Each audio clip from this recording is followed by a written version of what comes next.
నమస్కారం. జై శ్రీమన్నారాయణ.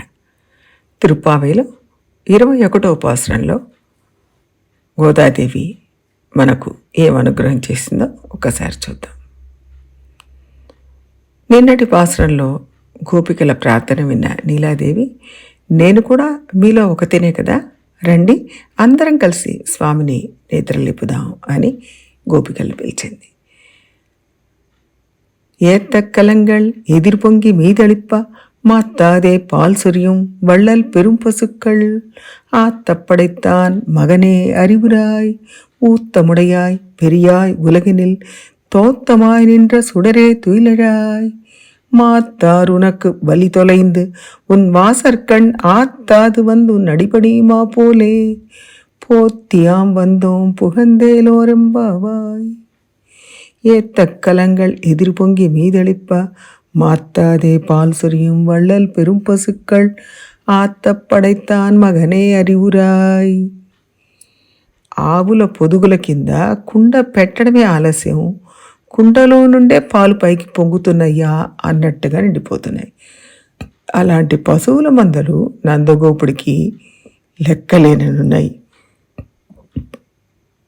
ఆకాశంలో నక్షత్రాలు ఎన్నున్నాయో నందగోపుడి పశువుల మందలు కూడా అన్నీ.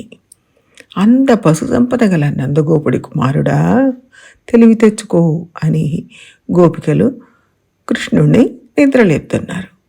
16వ పాసురంలో నందగోపుడి శౌర్యాన్ని, 17వ పాసురంలో నాయకత్వ లక్షణాలను, 18వ పాసురంలో భుజబలాన్ని చెప్పి ఇప్పుడు ఈ పాసురంలో గో సమృద్ధిని తెలియజేస్తున్నారు. ఇక్కడ భగవద్గుణాలను ఆచార్య గుణాలుగా ప్రస్తావిస్తున్నారు. గోవులలాగే ఆచార్యులు కూడా అపారమైన జ్ఞానాన్ని కురిపిస్తారు. భగవంతుడు కృపను చూపుతాడు. కృపామాత్ర ప్రసన్నాచార్యులు శిష్యులు అడగకుండానే శిష్యుడి స్థితిని చూసి ఉపదేశిస్తారు. మైత్రేయుడు ఒక్క ప్రశ్న వేసినందుకు ఇదంచ శృణు మైత్రేయ అని పరాశర మహర్షి భాగవతమంతా కొసరి చెప్పినట్టు అర్జునుడు అడగ్గానే చెప్పడం మొదలుపెట్టి ఇది కూడా విను భూయ ఏవ మహాబాహో అని గీతాశాస్త్రం మొత్తం కృష్ణుడు అర్జునుడికి ఉపదేశించినట్లు ఇక్కడ గేదెలు కుండను పొదుగు కింద పెట్టడం ఆలస్యం పాలను వర్షిస్తున్నాయి.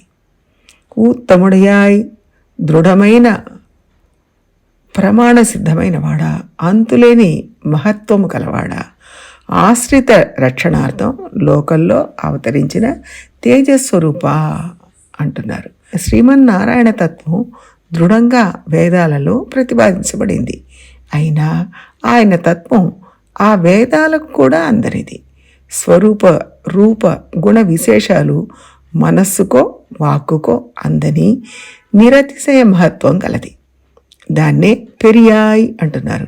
యతోవాచ నివర్తంతే అప్రాప్య మనసా సహా, దేనిని తెలుసుకోవాలని మనస్సు వాక్కు ప్రయత్నించి అందక వెనక్కు తిరిగిందో అదే పరబ్రహ్మ తత్వం. అంతటి పరబ్రహ్మ మన కోసం ఈ లోకంలో అవతరించి జ్యోతిస్వరూపుడుగా నిలబడి ఉన్నాడు. ఉలగినిల్ పెరియాయ్, ఆయన మనస్సుకు వాక్కుకు అందనివాడు. உலகினில் తోత్తమాయ్ నిండ్ర సుడరే తుయిలరాయ్, ఈ లోకంలో అవతరించిన తేజస్వరూపుడు. అజాయమానో బహుదా విజాయతే అన్నట్లు పుట్టుకే లేనివాడు మన కోసం లోకంలో పుట్టాడు. ఆయన మనలాగా కర్మవశంగా కాక ఇచ్ఛామాత్రంగా అవతరించాడు. లోకానికి మేలు కలిగించడానికే ఆయన అవతరిస్తాడు. மாத்தார் உனக்கு வலி தொலைந்து உன் வாசற்கண் ஆத்தாது வந்து உன் அடிப்படை மா போலே పోత్యాం వందం పుగందు. శత్రువులు నీ బలానికి ఆగలేక ఓడిపోయి వచ్చి నీ ఇంటి ముందు ఉండిపోయినట్లుగా నీ ప్రేమకు ఓడిపోయి మేము కూడా ఉండలేక నీకు మంగళాశాసనం చేయడానికి వచ్చాము అంటున్నారు గోపికలు. మేము నీ సౌందర్య సౌలభ్య సౌశీల్యాలకు ఓడిపోయి వచ్చాం. నీ గుణాలు చాలా బాధ పెడతాయి, నీ బాణాల కంటే బాధ పెడతాయి. నీ బాణాలు శరీరాన్ని మాత్రమే చీలుస్తాయి, కానీ నీ గుణాలు మనస్సును కూడా చీలుస్తాయి.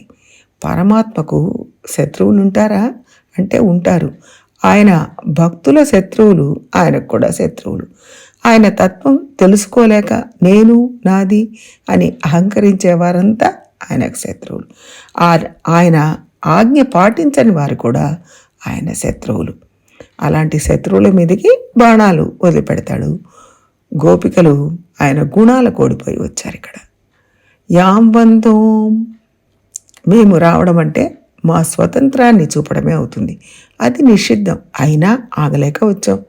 నీ శేషత్వం గురించి తెలుసుకున్న వాళ్ళు స్వస్వాతంత్ర్యాన్ని, అన్యశేషత్వం, స్వరక్షణలో ప్రయత్నం, స్వబాంధవ ప్రీతి, విషయాసక్తి పూర్తిగా వదిలి నీ పాదార విందాలను శరణి వేడాలి.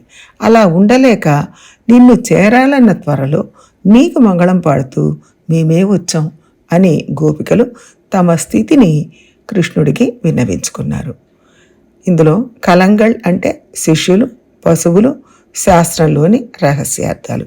ఊత్తం అంటే శబ్ద ప్రమాణం. బలితొలైంది అంటే బాల్యం కోల్పోయి నిరుపాధిక శేషత్వం కలవారు అని అర్థం.